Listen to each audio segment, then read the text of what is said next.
Apa kabarnya hari ini? Wah, senang ya. Hari ini kita sudah masuk di bulan Maret. Tanggal 7 Maret. Wah, hari ini minggu pertama di bulan Maret. Adik-adik mungkin ada yang lagi review, lagi tes. Mungkin ada juga yang lagi UTS ini kayaknya ya, lagi mid test ya. Wah, adik-adik apakah kalian masih tetap setia pada Tuhan?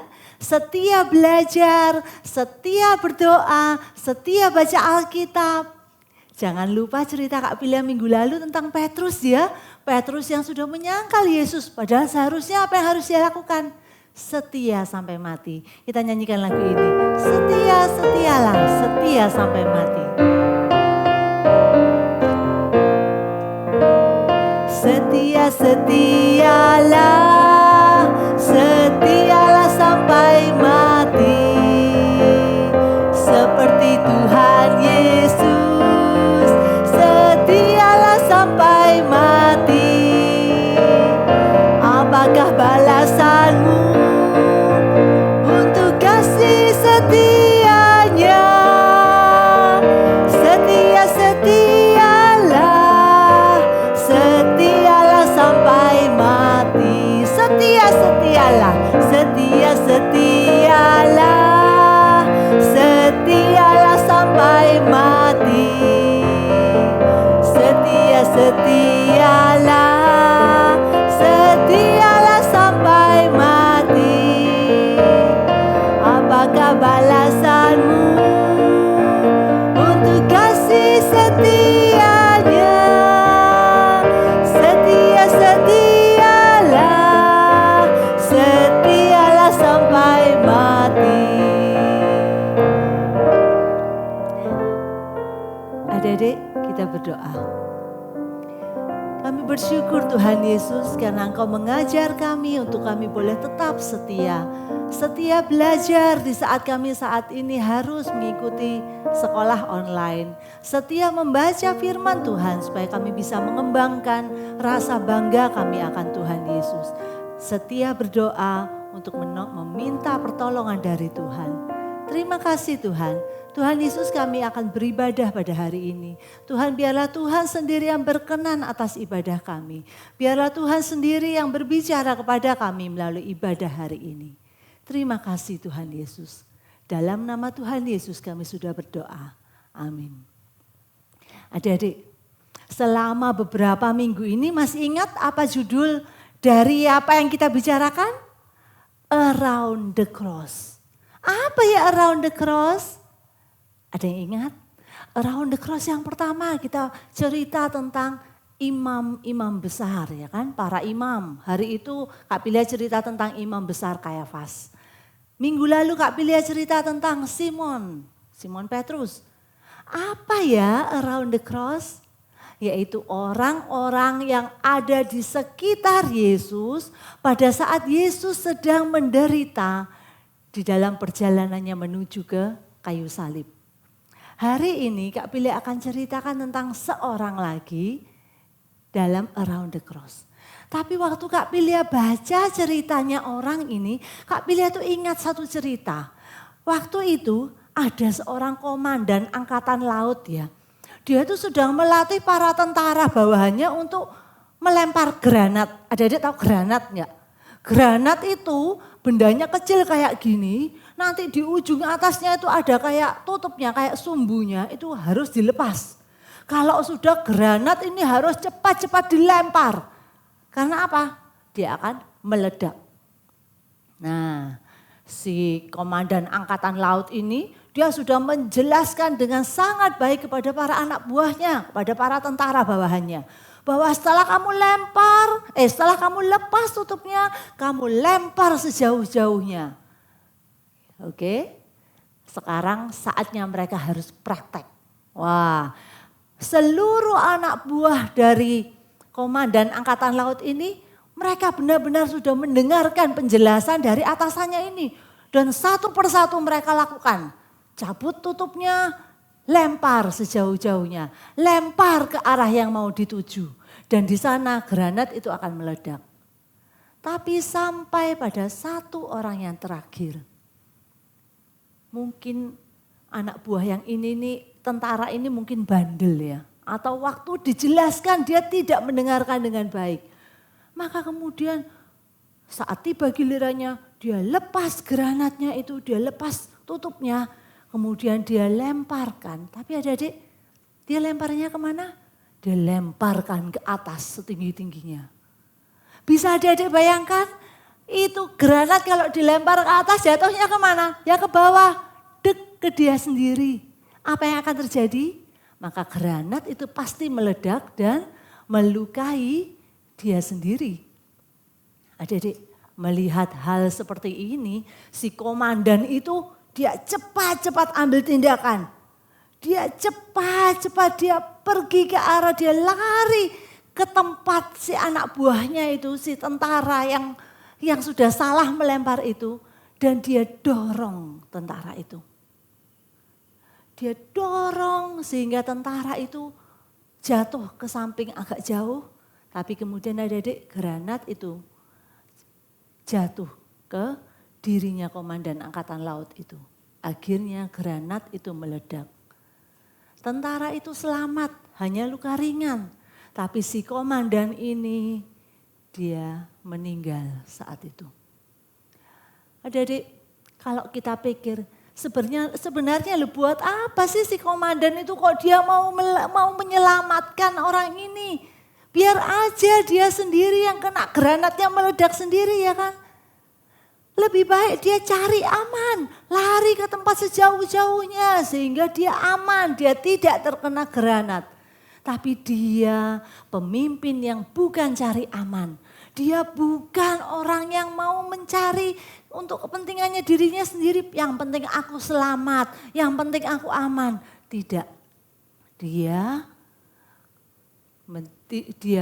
berusaha untuk menyelamatkan tentara bawahannya. Dan bahkan dia mengorbankan dirinya sendiri.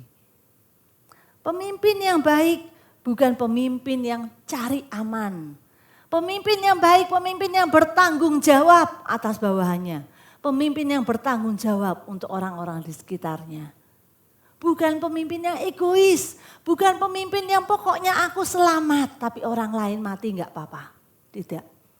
Nah adik-adik, waktu Kak Pilia baca dari kitab yang akan hari ini Kak Pilia ceritakan, Kak Pilia teringat akan cerita tadi si komandan itu. Betapa berbedanya cerita dari si komandan itu dengan tokoh around the cross yang hari ini Kak Pilia akan ceritakan. Hari ini around the cross kita diambil dari Matius 27 ayat 11. Judulnya Yesus di hadapan Pilatus. Lalu Yesus dihadapkan kepada wali negeri. Wali negeri itu bernama Pontius Pilatus. Adik-adik pasti pernah dengar ya ceritanya.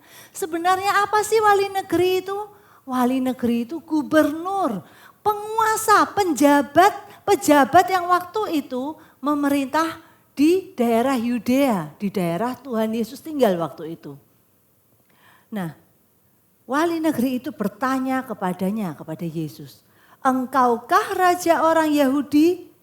Jawab Yesus, "Engkau sendiri mengatakannya." Kak Pilia baca di ayat 13. "Tidakkah engkau dengar betapa banyaknya tuduhan saksi-saksi ini terhadap engkau?" Tetapi ia, Yesus, tidak menjawab suatu kata pun sehingga wali negeri itu sangat heran. Ayat 15, "Telah menjadi kebiasaan bagi wali negeri untuk membebaskan satu orang hukuman pada tiap-tiap hari raya atas pilihan orang banyak. Dan waktu itu di dalam penjara ada seorang yang terkenal kejahatannya yang bernama Yesus Barabas.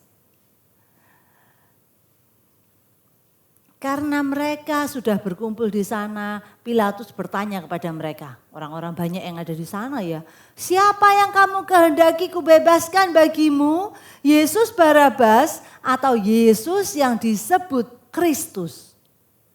Ia mengetahui bahwa mereka telah menyerahkan Yesus karena dengki. Ketika Pilatus sedang duduk di kursi pengadilan, istrinya mengirim pesan kepadanya, "Jangan engkau mencampuri perkara orang benar ini. Bahkan istri Pilatus pun tahu bahwa Yesus ini orang benar. Sebab karena dia aku sangat menderita dalam mimpi tadi malam. Tetapi oleh hasutan imam-imam kepala dan tua-tua, orang banyak bertekad untuk meminta supaya Barabas dibebaskan dan Yesus dihukum mati. Wali negeri, yaitu Pontius Pilatus, menjawab dan bertanya kepada mereka, siapa di antara kedua orang ini yang kamu kehendaki kubebaskan bagimu? Jawab mereka, Barabas. Kata Pilatus kepada mereka, jika begitu apakah yang harus kuperbuat dengan Yesus yang disebut Kristus? Mereka semua berseru, ia harus disalibkan. Katanya Pilatus ya, tetapi kejahatan apakah yang telah dilakukannya?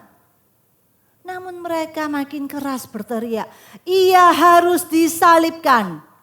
Ketika Pilatus melihat bahwa segala usaha akan sia-sia, malah sudah mulai timbul kekacauan, ia mengambil air dan membasuh tangannya di hadapan orang banyak dan berkata, aku tidak bersalah terhadap darah orang ini, itu urusan kamu sendiri.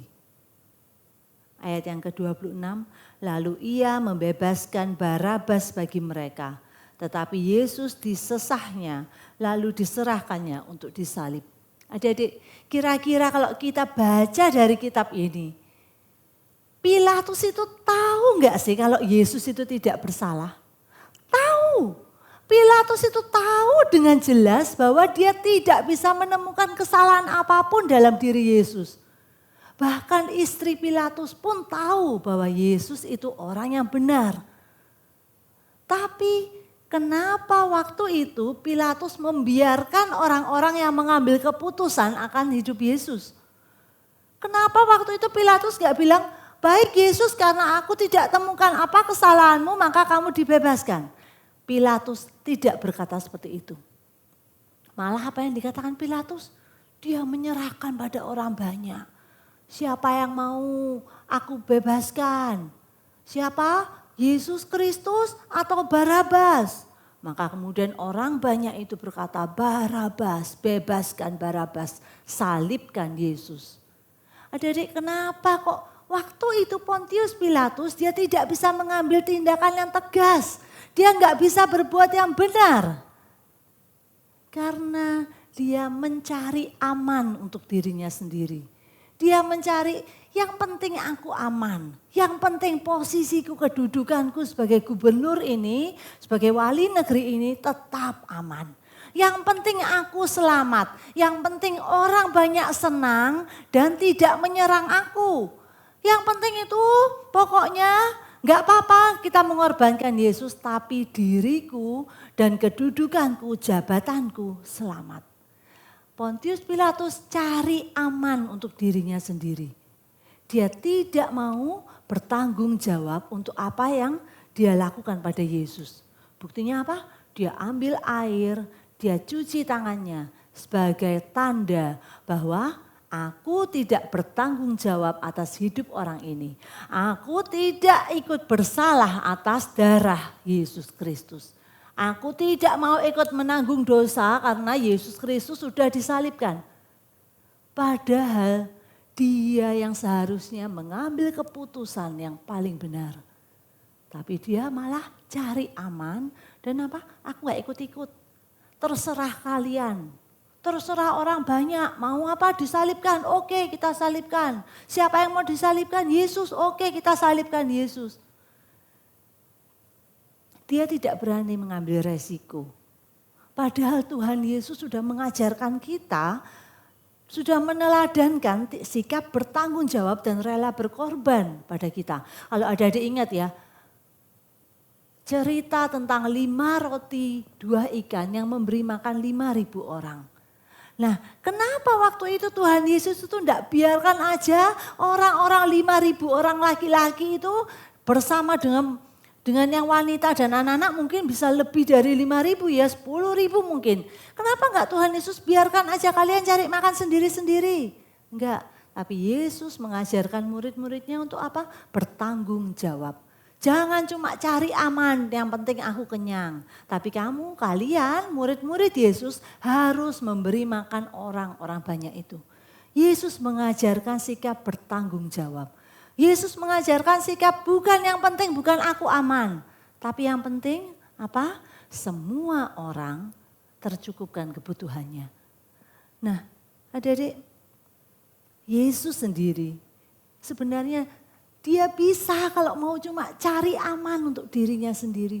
Cari selamat sendiri untuk dirinya. Bisa. Tinggal Yesus bilang aja, aku tidak bersalah, aku tidak mau dihukum, aku tidak mau disalib. Tapi Yesus tidak melakukannya. Meskipun kesalahan, dosa semua ditimpakan pada dirinya yang tidak bersalah. Dia tetap mau menanggungnya. Dia tidak berusaha cari aman.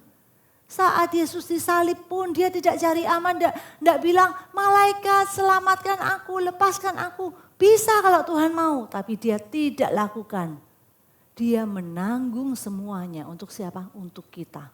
Untuk adik-adik, untuk Kak Pilia, untuk semua kita. Adik-adik, apa yang harus kita lakukan di rumah, di kehidupan kita sehari-hari? Maka kita pun jangan bersikap seperti Pontius Pilatus yang cari aman dirinya sendiri. Yang penting aku ini selamat. Jangan egois. Jangan kita itu hanya memikirkan apa. Yang penting aku senang. Tapi orang lain mengalami kesulitan, enggak apa-apa. Jangan sampai kita punya pikiran seperti itu. Nah, beberapa minggu lalu itu Koko Reso anaknya Kak Pilia itu sedang Kak Pilia hukum. Reso, kamu tidak boleh main iPad selama waktu yang sampai Kak Pilia melihat Reso bisa bertanggung jawab atas waktunya. Nah, minggu lalu tiba-tiba Michi bilang gini sama Kak Pilia. Mama, boleh enggak Koko Reso hari ini main iPad? Padahal dia sudah tahu bahwa Koko Reso tidak boleh main iPad. Kira-kira kenapa Michi kok minta Koko Reso boleh main iPad? Ternyata Koko Reso minta Michi bilang ke mama, Ci tanya sama mama, boleh enggak aku main iPad? Gitu. Nah nanti kalau mamanya marah, yang dimarahin siapa? Michi. Tapi Reso apa? Aman. Nah adik-adik itu namanya cari aman, itu namanya egois. Itu namanya kamu tidak memikirkan orang lain, tapi yang penting apa? Yang penting aku senang. Yang penting kalau ada yang marah-marah aku enggak ikut dimarahin. Nah itu tidak boleh kita lakukan. Kita harus saling mengasihi orang lain. Kita harus punya hati yang juga mau memikirkan orang lain. Jangan cuma cari aman untuk dirimu sendiri. Tapi juga pikirkan apa yang orang lain akan alami. Pikirkan apa kesulitan yang akan dialami orang lain. Dan jangan hanya bersikap egois. Oke, ada di ayat hafalan kita. Ada di dalam Filipi 2 ayat 4. Filipi 2 ayat 4. Janganlah tiap-tiap orang hanya memperhatikan kepentingannya sendiri, tetapi kepentingan orang lain juga. Filipi 2 ayat 4. Janganlah tiap-tiap orang hanya memikirkan kepentingannya sendiri, tetapi kepentingan orang lain juga. Adik-adik, Tuhan Yesus memberi teladan, memberi contoh menjadi pemimpin yang bertanggung jawab. Pemimpin yang tidak hanya memikirkan kepentingan dirinya sendiri, tapi juga kepentingan orang lain. Mari kita contoh sikap Tuhan Yesus. Jangan contoh sikap Pontius Pilatus yang hanya memikirkan cari aman dirinya sendiri. Kita mau nyanyikan sebuah lagu. Ku kasihi kau dengan kasih Tuhan. Adik-adik, kalau di rumah saat ini di sebelah adik-adik mungkin ada mama, ada papa, ada mungkin kakak atau adik. Kita nyanyikan sama-sama mereka. Ya, waktu bilang ku kasihi kau, tunjuk saudara kita, tunjuk orang tua kita. Kita katakan aku mengasihi kau. Ku kasihi kau dengan kasih Tuhan. Kasihi kau dengan kasih